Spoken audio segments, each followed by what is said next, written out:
அனைத்தும் நம்ம வாழ்க்கையில சாதகமாக வரணும்னா ஒரு விஷயம் மட்டும் செய்யணும். அவன் திருவடியில் வணங்கணும்.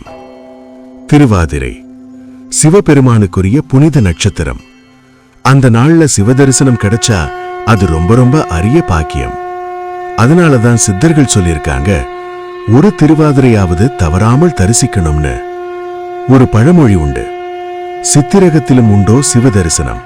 திருவாதிரை சித்திரை மாதத்துல வரும் திருவாதிரை நாள்ல சிவாலயத்துக்கு போய் அபிஷேகம் பார்க்கறது, ஆராதனை பார்க்கறது, நடராஜரின் ஆனந்த தாண்டவ தரிசனம் பண்றது, இவையெல்லாம் நமக்கு பெரிய புண்ணியம் தரும்.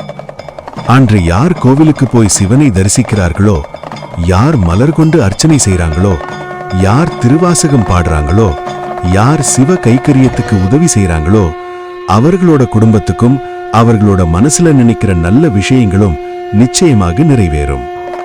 திருவாதிரை நாள்ல நடராஜரின் ஆனந்த தாண்டவ தரிசனம் பண்ணீங்கன்னா மனசுக்கு ஒரு அமைதி வரும், வாழ்க்கையில் இருக்கிற தடைகள் அகலும், நல்ல பலன்கள் கிடைக்கும். அன்று செய்ய வேண்டிய ஒரு சிறப்பு வழிபாடு இருக்கு. சிவபெருமானுக்கு அர்ச்சனை பண்ணி களி நைவேத்தியம் சமர்ப்பிச்சு ஓம் நம சிவாயான்னு பக்தியோட ஜபம் பண்ணணும். நம்பிக்கையோடு சொல்றேன், ஒரு திருவாதிரை தரிசனம் ஒரு வாழ்க்கையை மாற்றும். சிவனை தரிசிப்பது பிறவி பிணியை அறுக்கும்.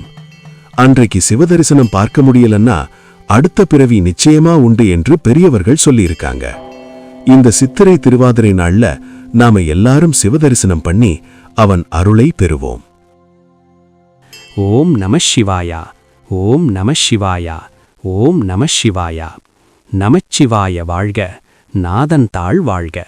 நன்றி.